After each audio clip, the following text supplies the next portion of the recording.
오늘 여기서 나타나는 바르실레를 보니까 굉장히 신실하고 지혜로운 노인 같다라는 생각이 좀 들어요. 왜냐하면 자신의 형편과 자신의 주제를 바르실레라고 하는 인물이 잘 파악을 하고 있는 것 같습니다. 사람이 어떤 일에 대해서, 어떤 상황에 대해서, 자기에게 주어진 어떤 환경에 대해서 처신을 하게 될 때 그 당시의 형편과 자기의 주제, 그러니까 자기의 처지를 정말 제대로 파악한다는 것이 얼마나 중요한지 몰라요. 그래서 우리가 흔한 말로 그러잖아요. 네 주제를 좀 알아라. 네 분수가 뭔지를 알아야 될 거 아니냐. 우리는 어렸을 때부터 이렇게 친구들하고 대화할 때도 사회생활 할 때도 이런 이야기들을 곧잘 하곤 했습니다. 근데 이런 파악이 제대로 이루어지지 않을 때 나오는 것이 바로 이제 교만이죠. 왜냐하면 주제를 파악한다. 그러니까 처지를 파악한다. 너의 형편, 너의 분수를 파악한다 하는 것은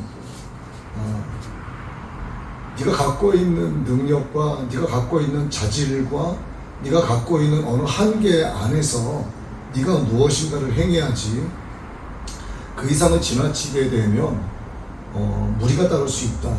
그러나 그럼에도 불구하고 도를 넘어서 하게 되는 경우에 좋지 않은 결과가 나타날 수도 있고 이러한 경우에 사람들이 주변에서 그에게 말할 때 왜 주제 파악을 못했냐, 또 영적으로는 교만하다, 이렇게 표현을 좀 하기도 합니다. 또 다른 사람에게 그래서 폐를 끼치는 일이 더불어서 나오게 되고, 이게 이제 극단적인 상황으로 치닫게 되면은 흔한 경우는 아니지만 생명을 해치는 일까지 생기게 되기도 하죠. 아담과 하와가 자기들이 흙으로 지음받은 아주 연약한 인간이고, 그리고 창조주 하나님의 절대적인 보호하심 아래 있다. 이 사실을 망각했을 때 그들에게서 나타나는 것은 하나님을 향한 대적과 불순종으로 나타나게 되는 거죠. 하나님을 향한 불순종이 있다는 것은 일단 그들의 마음에 하나님처럼 되고자 하는 교만이 자리 잡고 있다, 이렇게 또 말할 수 있겠죠. 결국 이렇게 사탄에게 미혹된 아담과 하와의 주제와 분수를 제대로 파악하지 못하는 이유로 인해서 하나님 앞에 교만한 죄를 범하고 불순종하고 모든 인류에게 죽음이라고 하는 엄청난 저주의 결과를 가져오게 됐다. 바르실레는 다윗 왕이 압살롬에 의해서 위험에 처했을 때 피난을 갔다가 다시 이제 돌아가는 상황이죠. 그때 왕이 어려움에 처했을 때 그게 엄청난 부자였습니다. 그래서 피난 온 왕과 그의 왕의 일행을 잘 공개했었던 바르실레였죠. 보호하고 먹이고 제공하고 이렇게 공개를 했습니다. 왕이 그래서 압살롬의 사건이 끝나고 이제 환궁하게 될 때 상급으로 다윗이 이야기합니다. 동행을 하자, 나와 함께 가자, 이렇게 왕이 이야기했단 말이에요. 오늘날로 말하면 대통령이 한 사람을 청와대로 부르는 거예요. 와서 청와대에서 일을 해라. 너에게 고위 직분을 주겠다. 장관 자리를 주겠다. 지금 이런 상황인데도 불구하고 웬만한 사람 같으면 감사합니다, 이렇게 했겠죠. 그런데 그는 동행을 감고 했지만 나이가 80세라 공손하게 이제 사양을 하게 됩니다. 그 대신에 다윗의 마음에 정말 기쁜 말을 이 사람이 하게 되는데 자기 아들 종 가운데 김함이라는 사람이 있는데 이 사람을 받아주시기를 요청을 하게 됩니다. 그래서 형제와 나그네에게 행하는 이 바르실레와 같은 이러한 것들은 무엇이든지 성경에서는 참 신실하게 보고 있습니다. 그래서 하나님의 형상을 닮은 신실하고 지혜로운 사람의 일이다 하는 것을 우리가 알 수가 있어요. 그래서 바르실레의 이러한 일들이 오늘 저와 또 우리 모두의 일이 되어야 되지 않을까, 이렇게 말씀드리고 싶고, 바르실레는 또 한 가지 칭찬받아 마땅한 것이 지금 자신이 해야 될 일이 무엇인지를 알고 있는 사람이었어요. 자신의 처지와 불수도 알고 있지만 내가 지금 해야 할 일이 무엇인가를 알고 있는 사람. 사람에게는 현재만이 자기의 것이고 현재가 가장 중요하게 합니다. 현재 내가 무엇을 해야 할 것인가를 올바로 판단하는 일은 실질적으로 구원과도 직결되는 심각한 거라고 말씀드릴 수가 있어요. 왜냐하면 이것은 고린도후서 6장에서도 이와 같은 말씀이 기록이 되어 있습니다. 다윗은 자기를 추적하는 사울 왕을 죽일 수 있는 결정적인 기회가 몇 번 찾아왔지만 그 순간에도 그가 하나님 앞에서 자기가 서 있다는 사실을 잊지 않고 자신이 무엇을 해야 할지를 정확하게 알고서 사울 왕을 죽이지 않았습니다. 바르실레는 엄청난 부자이면서도 나이가 많았죠.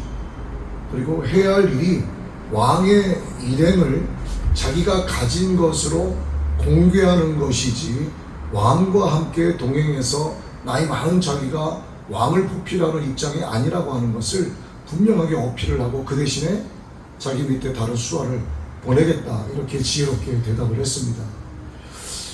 그리고 또 한 가지 이 사람이 정말 지혜로운 것은 하는 일의 결과를 정확히 예측을 하고 있었다는 겁니다. 바르실레는 왕의 강권에 들떠서 따라가는 것이 아니라 이것이 자기에게 도움이 안 되고 또 왕에게도 누를 끼칠 수 있는 것임을 알고 있기 때문에 정말 지혜로운 말로 사양을 했어요. 자, 이게 이제 오늘 말씀에 전해드린 그런 요지인데, 자, 정말 신실하고 지혜로운 바르실레, 자신의 형편과 사정과 주제를 파악을 하고 있었고, 내가 할 일이 현재 무엇인가를 알고 있었고, 또 내가 왕을 따라갔을 때 나타나게 될 일에 이렇게 될 것이다 라고 하는 예측까지 했었던 정말 우리가 본받아야 할 성도의 삶이 아닌가 이렇게 생각이 되어집니다.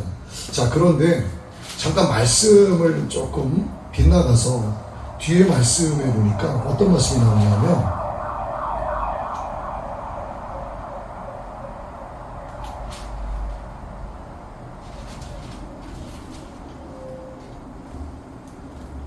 사무엘하 21장에 기브온 사람들이 등장을 해요. 기브온 사람들이 등장을 하는데 이 기브온 사람들은 좀 특별하죠. 이스라엘 백성이 가나안을 점령을 할 때 꾀를 내서 여호수아에게 나온 사람들입니다.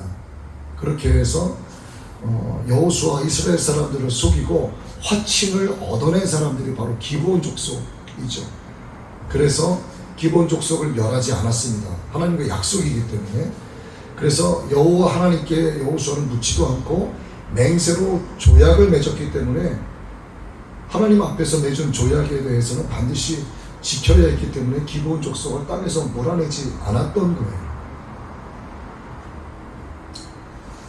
그런데 다윗의 시대에 연 3년이 지나도록 기근이 일어나서 자꾸 흉년이 나타나기 시작을 합니다. 자, 이제 이러한 사건이 있는데 사울 왕이 말이죠. 자, 하나님께 맹세해서 지켜주기로 한 이 기브온 족속을 사울 왕이 이 기브온 족속을 맹세를 무시하고 죽였어요. 많은 사람을 죽였습니다. 그러니까 사울 왕은 하나님의 말씀이 마음에서 떠난 사람이에요. 다윗이 이제 이 사실을 알게 된 겁니다. 왜 기브온 이 족속이 살고 있는 그곳에 자꾸 흉년이 들까?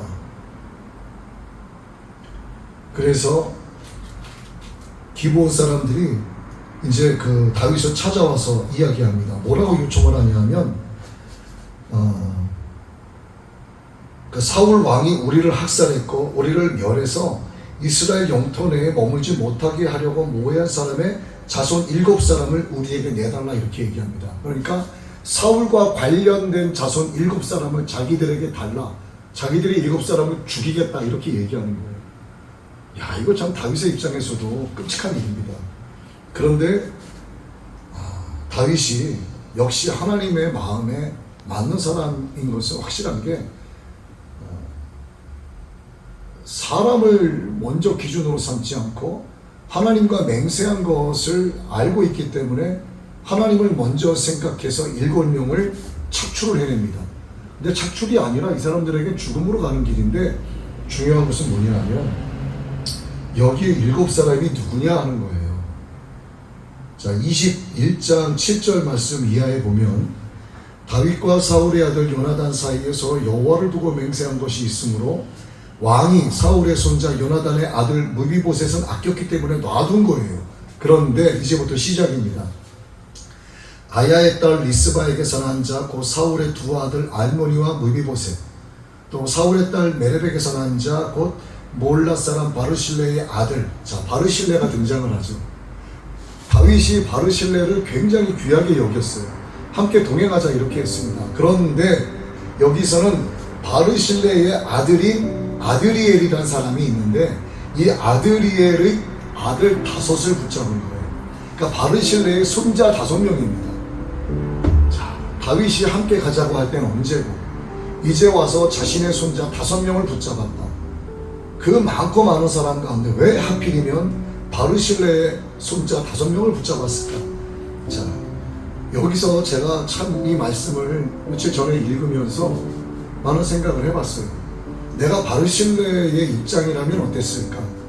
정말 다윗 왕에게 너무나 고맙고 감사한 마음도 있었겠지만 얼마 지나지 않아서 이러한 일이 있어 자기의 손주 5명을 내줘야 하는 이런 상황에 처해 있기 때문에 다윗 왕에 대한 미움과 어떤 원망, 불평 이러한 것들이 바르실레의 마음 가운데 있지 않았을까? 그런데 이 부분에 대해서 성경은 기록하지 않고 있습니다.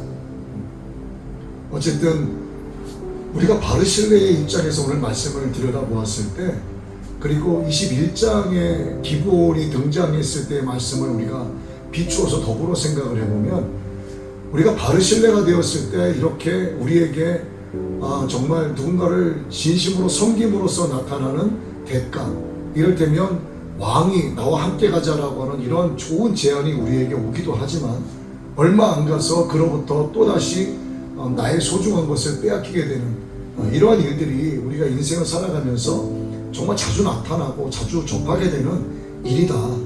이럴 때 과연 내가 어떻게 하나님을 향해서 내 마음을 지킬 수 있을까를 생각을 해본 거예요. 바르실레는 과연 어떻게 마음을 지켰을까? 저도 인간인지라 제가 바르실레라고 했을 때 내 손주 5을 잡아간다고 하면 왕에 대한 원망이 굉장히 컸을 것 같아요. 너무나 슬프고 나한테 가자고 할 때는 언제고 이제 와서 왜 하필이면 나의 자손을 데려다가 죽이려 하는가. 정말 인생 살아가는 것이 쉬운 게 아니라고 하는 것을 이 말씀을 제가 며칠 전에 읽으면서 다시 한번 깊이 깨닫게 되는 그런 시간을 좀 갖게 됐습니다.